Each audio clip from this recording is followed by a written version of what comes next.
Bonjour à tous, j'espère que vous allez excellemment bien. Aujourd'hui, on va revenir sur la saison moto. On va parler de MotoGP. Enfin, on va pas revenir sur la saison, on va surtout parler du Grand Prix de Catalogne. C'était la nouvelle manche, je sais plus, on en est à combienième? Ça va être la 8e manche de MotoGP. 2, 4, 6, 8. 8e manche du MotoGP. Donc on se rendait du côté de la Catalogne avant d'aller du côté du Grand Prix de France.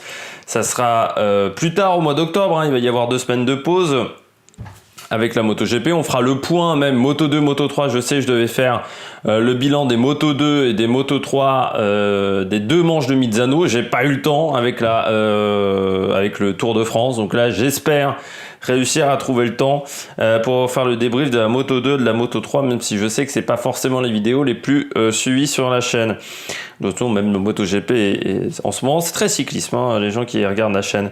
On commence avec le bilan des Bleus, Quartararo, très bon week-end du Français. Il gagne la course et ça c'est vraiment satisfaisant. Il est un petit peu dans une spirale négative. Misano, c'était pas hyper bien passé, les 2 chutes lors du premier Grand Prix. Il y avait eu également une deuxième manche où il y avait eu sa fameuse pénalité. L'Autriche, ça avait été compliqué également. Donc ça faisait depuis 4-5 courses où c'était pas forcément évident pour Fabio Quartararo. On sentait qu'à Saint-Marin en plus, il avait perdu sa facilité avec la moto, c'est-à-dire que la conduite de sa machine était devenue un petit peu difficile pour Fabio Quartararo, qu'il avait vraiment beaucoup de mal à faire fonctionner sa moto, qu'il n'était pas hyper à l'aise. Là, il a retrouvé une sensation qu'on avait déjà vue à Jerez, c'est-à-dire le mec qui domine pendant tout le Grand Prix et qui est quasiment le plus rapide. Je dis bien quasiment, parce que vous verrez que dans les pilotes au top, il y a un autre pilote qui a été très fort. Mais Quartararo, il a fait un bon week-end. Il gagne, il prend 25 points. En plus, son adversaire numéro 1 au championnat, un de ses adversaires numéro 1 au championnat fait un 0 pointé.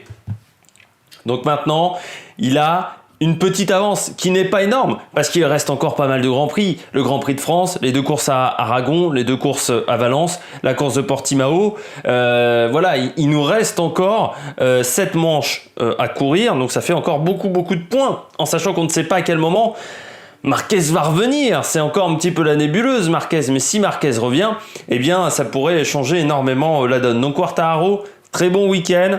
Des belles performances, à lui de faire attention dans les prochaines courses, mais il fait vraiment pour le moment du très bon travail. Fabio Quartararo. Je continue avec Johann Zarco. Johann Zarco week-end, mi-figue, mi-raisin. Pourquoi mi-figue, mi-raisin? Parce que le Grand Prix, il tombe dès le premier virage. En plus, il envoie au sol Dovizioso. Encore une fois, c'est pas de sa faute sur les actions. C'est un fait de course, c'est une phase de départ. Petrucci, on peut dire, est un petit peu le fautif sur cette affaire, mais c'est vraiment pas... Enfin, c'est un fait de course, très clairement, c'est le départ. On sait que c'est un peu chaud, il n'y a pas une erreur manifeste, comme on dirait avec la VAR, il n'y a pas une erreur manifeste de la part de Petrucci. Et c'est vrai que ça gâche la course de Zarco, ça gâche la course de Dovizioso. Malgré tout, Zarco, mi-figue, mi-raisin n'est pas totalement catastrophique parce qu'il marque des points. Il marque des points auprès de la direction de Ducati parce que il a encore fait une bonne course. Une bonne course. Un bon week-end. Pourquoi? Qualification directe en Q2, 6e temps. C'est un peu encore son problème le samedi à Johann Zarco. Il fait un très bon vendredi, également Johann Zarco. Donc le week-end c'était très bien goupillé. On lui donne des nouvelles pièces. Ça veut dire qu'on fait confiance également à son jugement. Alors on ne sait pas s'il sera chez Pramac ou chez Ducati, mais il sera dans une des 2 équipes. Dans l'une des 2 équipes, alors soit face à Jorge Martin, soit face à Jake Miller. De toute manière, il y aura des très bons pilotes l'année prochaine chez Ducati. L'avantage, c'est que Jorge Martin n'aura pas une énorme expérience. Puis comme il a encore raté 2-3 courses, voilà, il a très peu de grands prix au final quand vous regardez Jorge Martin. C'est pas le pilote le plus expérimenté qui arrivera en MotoGP. Mais Zarco, très bon travail encore de mise au point de sa machine. C'est dommage, voilà, qu'il y a derrière les points que ça ne soit pas conclu par la course. Il n'y a pas de points au championnat, donc ça c'est vrai que c'est toujours dommageable parce que en plus il avait fait beaucoup d'essais à Barcelone, comme tous les pilotes.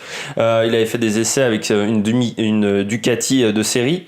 Et c'est vrai qu'il était plutôt très à l'aise. Donc au championnat, Il est derrière Banaya. C'est le deuxième résultat blanc pour lui de la saison, Johann Zarco. Et c'est vrai qu'il est que 15e au championnat. C'est dommageable parce qu'on sent qu'il y a des très très belles choses, mais pour l'instant, tous les éléments ne se goupillent pas les uns avec les autres. C'est ça qui est frustrant avec Zarco. Mais quand ça va arriver, je peux vous dire qu'il sera très performant. On passe aux coureurs au top. Cette vidéo va être très rapide, que ce soit la moto et la F1, parce que j'ai pas 150 millions de choses à dire, très clairement, sur cette course. Puis je veux pas revenir trop sur... Enfin, les essais, je les ai pas énormément... J'ai suivi les résultats, mais j'ai pas vu toutes les séances. J'ai vu le samedi. En fait, j'ai vu très peu de bouts du vendredi. J'ai vu beaucoup le samedi et le dimanche, mais le vendredi, j'ai pas vu énormément de choses. Je m'en excuse, mais il y avait d'autres compétitions à gauche et à droite. Du côté de Zarco, du côté des pilotes au top, pardon. Je passe avec Joan Mir. Joan Mir qui fait un très bon week-end et devient... Pour moi, c'est l'adversaire numéro 1. Joan Mir, c'est pas depuis cette course-là, c'est depuis les quelques courses précédentes. On voit que Joan Mir est très très performant et surtout très régulier. Quand il finit les courses, il a 2 résultats blancs, mais quand il finit les courses, et résultat 5e, Joan Mir. Il devance très nettement son équipier. Parce que même si là, le Grand Prix, les 2 Suzuki étaient très performantes, c'est encore Mir qui est devant Rins. Il a pris l'ascendant psychologique sur son équipier. Ça, c'est hyper important, on sait en interne, de prendre l'ascendant psychologique. Donc ça, il l'a fait. Et puis derrière, il fait pour le moment une très très belle saison. Il tourne autour de la victoire, un peu comme faisait Quartararo l'année dernière. Il va réussir à y arriver, Joan Mir. Il a le potentiel pour... Et puis surtout, en ce moment, tout se goupille bien. Il avait déjà très très bien fini la saison dernière, où Rins n'avait plus une avance si confortable que ça. Il reprend de manière encore meilleure sur cette saison 2020. Donc oui, c'est formidable. Et puis en qualification, on voit les problèmes de Rins. Là, quand il a un adversaire de qualité, ça pose problème, le fait que Rins n'arrive pas à faire de très très bonnes qualifications. C'est vrai que Mir, il continue. Alors, il faut espérer pour Quartararo que Joan Mir subisse un petit peu en fin de saison la pression parce qu'il n'a pas l'expérience qu'a Fabio Quartararo dans les autres catégories de jouer un titre. Je ne crois pas que Joan Mir, même en CEV, jouait le titre. Quartararo a joué un titre, a joué 2 titres même de champion. Et puis même l'année dernière en MotoGP, il était encore là très très, très loin dans le championnat, ce qui n'était pas le cas de Mir. Après, Mir a joué des titres en Moto 2 et en Moto 3. Mais il faudra voir comment Mir va gérer en MotoGP. Il n'a jamais joué un titre en MotoGP alors que Quartararo était presque dans cette situation-là l'année dernière. Donc ça va, mentalement, il faut voir si Mir va pas faire des erreurs. Surtout que chez Suzuki, on le compare déjà à Kenny Roberts Jr. Donc voilà, on commence déjà à lui mettre un petit peu la pression. On continue avec Jack Miller. Pourquoi ? Parce que week-end intéressant de Jack Miller. Week-end surtout où il est arrivé au bout. C'est pas arrivé souvent cette année. Et puis surtout, Jack Miller, même si c'est qu'une 5e place, on va dire, ce qui, quand on connaît un petit peu le potentiel du pilote, est un petit peu moyen. Oui, mais il finit devant Banaya. Et ça, c'est important parce que ça faisait depuis quelques courses qu'il avait du mal être dans le rythme de Pecco. Il n'avait pas fini les courses, il avait eu ce malheur à Misano lors de la 2e course avec le tir-off de Quartararo qui avait abîmé sa moto, mais il était quand même en retrait par rapport à Pecco Bagnaia du côté de Misano. Et puis même sur Rerez, il était quand même un petit peu derrière aussi Pecco Bagnaia, donc on se demandait comment ça allait se passer, surtout que Ducati mise quand même beaucoup sur lui et on ne sait pas si c'est pas ce duo-là qui va se retrouver chez Ducati l'année prochaine. Donc prendre l'ascendant sur son équipier cette année a une importance majeure pour la première saison dans l'équipe officielle Ducati. Et c'est vrai que là, Miller, il a repris le pas, il a fait une course solide, il a fait une course intelligente, il n'a pas fait d'erreur, il n'a pas surpiloté. Ce qui est un élément que je reproche assez énormément de surpiloter dans cette catégorie. Donc il a fait vraiment du bon travail. Et c'est là où je suis satisfait du week-end de Miller. Le problème de Jack Miller, encore une fois, c'est son manque de régularité. Et ça, il faudrait qu'il travaille vraiment ça pour l'année prochaine. Parce que chez Ducati, on va lui demander de marquer des points. Et surtout de marquer des points à chaque Grand Prix. Ça sera hyper important. Donc là, il était dans une équipe satellite, il va passer dans un team officiel. Dans un team officiel, il faut très clairement réussir à être régulier. Et puis je termine avec Nakagami. Nakagami qui a fait encore une fois un week-end intéressant. Alors, la moto est difficile à piloter, la Honda. Maintenant, même Marquez le dit.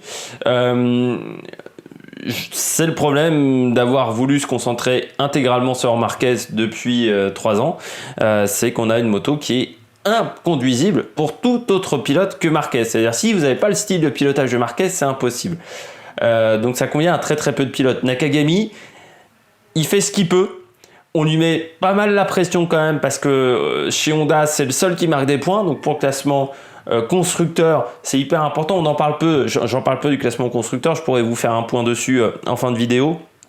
Mais c'est vrai qu'Honda est en net retrait par rapport aux autres. Et c'est vrai qu'on demande donc à Nakagami de marquer des points, de pas faire d'erreur, d'être fiable. En plus, il a un équipier qui est vraiment pas au top cette année, qui est Crutchlow. Il peut pas se fier aux pilotes du HRC parce que Bradle et Alex Marquez, c'est quand même pas la folie. Donc pour l'instant, c'est le seul qui surnage avec cette Honda et il tente de faire le maximum. Il est quand même 7e au championnat, ce qu'il faut pas négliger, ce qui est quand même intéressant. Il est pas si loin que ça de Fabio Quartararo. Hein. Il y a 33 points, non un peu plus, 36 points d'écart au championnat. Mais vu les difficultés de cette machine, c'est pas mal. Il a marqué des points sur chaque course. Et ça, c'est très intéressant parce que je crois que c'est le seul pilote qui peut dire ça cette année parce que Viñales n'a pas marqué de points sur une course. Donc oui, c'est le seul qui a marqué des points sur tous les grands prix Nakagami. Et ça, c'est très intéressant également pour ce pilote-là parce que même Dovizioso, là, n'en a pas marqué. Donc c'est vrai que Nakagami montre également qu'il fait preuve d'une grande fiabilité. Ça, on le savait. On aimerait que ça aille encore un peu plus vite, mais il travaille sur son rythme de course. On passe aux pilotes en difficulté, au flop. Je vais commencer avec Iker Lecuona. Je vais pas aller bien loin sur Iker Lecuona, mais un week-end encore en retrait par rapport à Miguel Oliveira. Alors il marque des points, mais il y a quand même énormément de chutes sur ce Grand Prix. Donc finir dans le top, quand vous avez Tito Rabat qui finit dans le top 15, c'est qu'il y a eu beaucoup de chutes. C'est vrai que son équipier est tombé, Rossi, Espargaro, Zarco, Dovizioso. Mais quand même, j'ai trouvé encore Lecuona un peu en retrait. Surtout sur le rythme de course. En qualification, c'est un peu moins le cas. Il fait quand même des belles choses. Il roule à un bon rythme. Par contre, en course, je trouve que son rythme de course n'est vraiment pas bon. Il perd souvent des positions, je trouve, lors des grands prix. Après, Lecuona, est-ce que c'est une surprise qu'ils soient en difficulté cette année? C'est pas un pilote qui était ultra performant en moto de l'année dernière. Il m'a pas vraiment émerveillé, pour tout vous dire, l'année dernière en moto 2. Donc on retrouve un petit peu ce problème-là, c'est-à-dire que c'est un pilote intéressant. Est-ce que c'est un pilote qui aurait dû monter en MotoGP? Est-ce qu'il n'y avait pas mieux quand même l'année dernière dans cette saison Moto 2 que Iker Lecuona? Je pense qu'il y avait des pilotes un peu meilleurs que Iker Lecuona qui auraient pu faire un peu mieux le travail, mais ça a été un choix de KTM et de Tech 3, donc voilà, on leur a pas imposé ce pilote-là à ces deux entités-là, mais c'est Lecuona, on aurait pu s'attendre à un pilote un peu meilleur. Et puis je finis avec Yamaha, le team officiel, que ça soit Viñales et Rossi. Alors Viñales qui finit dans les points mais très loin, simplement 9e, en sachant le nombre d'abandons qu'il y a eu avant, c'est vraiment pas top. Rossi qui tombe encore une fois en surpilotant, en voulant accélérer le rythme, un peu comme à Mizano, il fait l'erreur de surpiloter et de tomber. Rossi qui dit qu'il peut plus jouer le titre. De toute manière, déjà avant cette course, il pouvait plus vraiment jouer le titre parce que voilà, beaucoup trop d'erreurs depuis le début de saison. Ça, c'est clair et net. Il a fait beaucoup trop d'erreurs. Il est 11e au championnat à 50 points de Quartararo. Donc oui, il y a 2 courses d'écart. Ça semble compliqué à récupérer en 7 Grands Prix. C'est dommageable parce que Rossi c'était quand même très bien parti et il y a ce problème de régularité, beaucoup d'abandons pour Valentino quand même, c'est le 3e de la saison. Et puis des courses, on marque pas suffisamment de points derrière pour compenser cela. Donc il y a des bons résultats. Quand il est sur ses roues, il fait des belles choses, mais il a du mal à rester sur ses roues, il faut le dire. Et puis Viñales, le départ encore raté. Et puis alors Viñales aussi a un problème de régularité. Des fois ça va vite, des fois ça manque de vitesse. Et là c'est vrai que j'aurais voulu voir un pilote un peu mieux. J'ai trouvé que ça a été un petit peu lent de sa part, que ça manquait de rythme de la part de Valentino. De la part de Maverick Viñales. C'est encore des points mis à la poubelle et c'est pas la première fois où il fait une course vraiment en dedans. Ça avait été le cas au Red Bull Ring. Ce qui est assez incroyable, c'est de voir que même sur 2 courses sur le même circuit, il a du mal à réitérer ses performances et à faire 2 week-ends de qualité. Donc c'est un peu frustrant de la part de Viñales d'avoir ce gros souci de régularité depuis le début de saison. On aimerait que ça marche mieux pour lui, mais c'est assez incompréhensible. Des fois ça va hyper bien, et puis les performances ne suivent pas. Très clairement, on a du mal à se comprendre pourquoi Viñales n'arrive pas à réitérer ses performances plusieurs fois d'affilée. C'est assez incompréhensible, je trouve. On passe au classement pilote. Classement pilote, donc en tête Fabio Quartararo avec 108 points, 8 points d'avance sur Joan Mir. Maverick Viñales est déjà à 18 points. Dovizioso, donc un plus de 25 points désormais. De Fabio, non, un peu moins de 25 points, je dis des bêtises, je dis des âneries de Fabio Quartararo. On trouve ensuite Morbidelli, Jack Miller, Nakagami, Rins, Oliveira, Brad Binder. Donc Zarco est 15e. Bradle et Marc Marquez n'ont toujours pas marqué de points.